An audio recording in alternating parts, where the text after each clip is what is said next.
Ladies and gentlemen, boys and girls, a little bit of a different video today as we have an unboxing of a Logitech G29 driving force racing wheel. Now, I've given myself a little bit of an early Christmas present this year, and I'm really looking forward to opening this because, as I'll explain later, I've basically used the same racing wheel for years and years and years because I have one that I believe is absolute quality. And this is the first one I've seen in a very long time that's made me go, hang on a second, I think this might be a worthy successor to what I have now.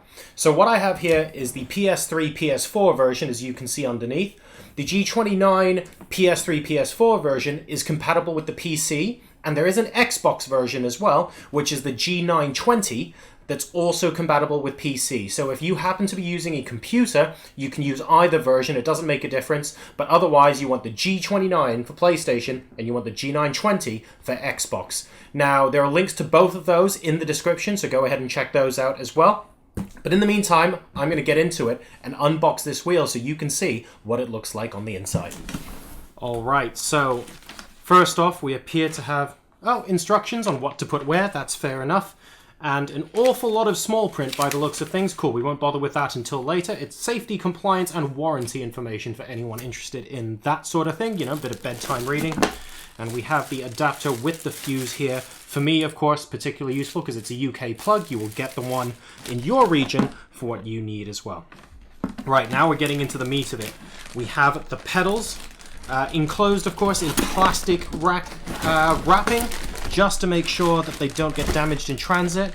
And these are absolute beauties. Let me go ahead and take this plastic off and show you what it looks like on the inside. These are the pedals of the G29, ladies and gents. So, of course, you have your accelerator, brake, and clutch. I haven't previously had a clutch pedal. And more importantly, every single one of these pedals, oh, that's really nice on the brake there, are weighted. So it's got a very, very nice sort of force feedback feel to it. Very, very solid metal plates. Incredible construction there. And if we take a look on the underside, there are rubber mats, of course, for you to be able to prevent this from slipping around. A carpet catch as well at the top. Let me show you that over here. There you go. So that's going to be useful for those of us who are going to be using the wheel on the carpet. And yeah, just plenty of... Wow, this thing's actually quite heavy as well. Just really, really good construction here on the pedal. So I'm really looking forward to giving those a try and seeing how they compare to what I've got already. But this is the star of the show. So let's go ahead and remove the wheel and show you what that looks like.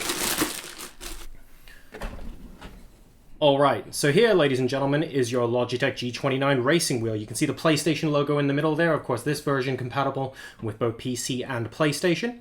And you have a whole bunch of buttons on the wheel as well for you to explore. So you have your D-pad and your PlayStation buttons up there in the top left and top right, respectively. You also have 4 handy buttons here, L2, L3, R2, R3. Just for being able to have shortcuts to in-game commands. So for me, for example, in Project Cars, particularly useful if I wanted to call a pit stop, for instance. Now this button I am finding particularly useful. I really like this rotating dial plus the enter key here. If I needed to adjust the amount of fuel I have on a pit stop, for example, or potentially to adjust the amount of front or rear wing on a car, depending on what I happen to be driving at the time in a sim, I can use this to adjust those kind of values, and that can be really, really useful indeed. Now down here we have a volume button, and of course it doesn't have to be used for volume, it can be used for anything you want. This might be your volume control while driving around in GTA.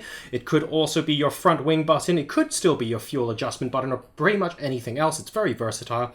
And at the bottom here we have share, option, and the PlayStation logo, which of course, if you're using PC rather than PlayStation, like I am, you're going to be able to program to anything you want. More importantly, though, and I really want to highlight this, is the construction around the wheel.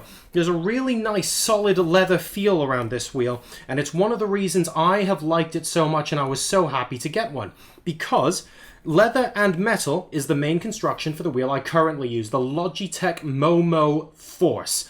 Really old school. It's the red wheel that was basically entirely aluminium and leather, and absolutely delicious. I've been using it for years and years. But I feel like this, with construction like this, is more or less a worthy successor. If we take a look at the bottom, the cable management system is great. You have some grooves to prevent any damage being done to the cables as well.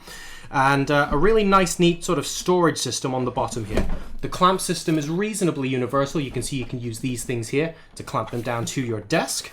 And yeah, this whole unit is just fairly weighty. You can see it's very similar to the G27 in terms of how you actually fit these to the desk. And finally, you can probably see here, the flappy paddles are really, really robust and give a very nice feedback feel. If you listen to that click, it is just very satisfying. Pure metal, of course, really, really good, solid quality there.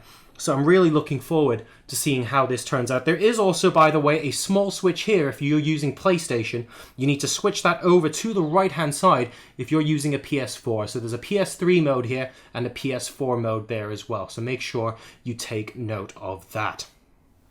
Now let's take a look at what sort of options you have with the buttons on this wheel. If I place my hands here, you can see this is my typical driving sort of position. If I move my thumbs out, you can quite clearly see that the easiest buttons to access are the D-pad on the left and the 4 reprogrammable buttons on the right. So this could end up being useful for me from a sim racing point of view if I'm looking at different camera angles, like look left, right of the car, behind me, and potentially switch between views here. And for this on the right-hand side, I can be using it in simming, maybe for requesting a pit stop, for example, or launch control, whether I want to be using a Kerr's power boost or something like that, if I happen to be driving a car with that sort of class. And that leaves me with one button to spare, I suppose. And as you can see, it's a little bit less convenient, but still okay for my thumbs to access these buttons underneath. So I could be requesting a pit stop, or I could be changing my wing settings with these buttons, although to be honest, I'm more likely to be doing that with this, because it's not something I'm doing lap by lap on a sim racing game. I like the idea of being able to adjust my fuel load with this circular motion as well, hitting enter afterwards to get out of the pit option screen. So that's really cool too. And that, of course, still leaves you with a couple of buttons at the bottom. So really, really versatile. If you weren't playing such a sim racing heavy game like GTA, for example, then this could actually just conventionally be your plus minus on your volume for the radio in your car, for instance. And this has wonderful implications for people who record videos, because this could end up being camera work related. Imagine having a nice little fluid camera angle that goes all the way around you 360 while you're walking around. That could be a lot of fun as well. So in short, the buttons are very, very versatile. The easiest ones to access are the D-pad and the 4 programmable buttons here on the top right, but there's plenty of versatility in what you want to do here. And depending on what kind of game you're playing, there's certainly a set of programmable buttons that will suit your game and your driving style. So there you have it, ladies and gentlemen. This is the Logitech G29 racing wheel. I'm really excited because I think this might finally be the wheel to prize me away from my old but beautiful Logitech Momo Force. In January, I will be doing a direct side-by-side comparison between the G29 and Momo Force, so make sure you watch out for that video, because that will give you an idea of what old versus new actually looks like. But in the meantime, I'm really looking forward to it, because I think the G29 has a lot of promise, and I do think it will win that comparison. Why? It's basically a metal construction, beautiful leather around the wheel, gives it a great feel as well.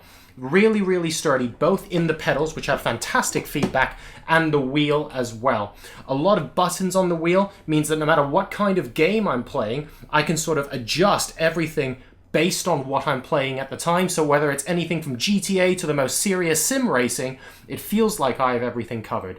The improved clamping system, the carpet catch on the pedals, there are just lots of small things as well that improve the experience, where individually you go, well, yeah, that's a feature, but the fact is the G29 has all of them.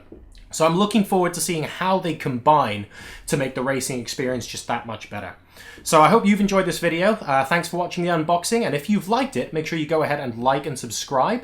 And if there's anything that you want me to test, or you have questions about the wheel as well and how it performs, make sure you leave a comment underneath as well, because I will be reading those, and based on what you ask me, I'll do my best to play around with the wheel and get back to you, and hopefully allow you to make more of an informed decision on what wheel you're likely to get next. There are links, of course, to the G29 as well as the G920 underneath in the video description. So I hope you've enjoyed this video, ladies and gents. Have a great Christmas and holiday season, and I'll see you for more videos in the new year. See you later.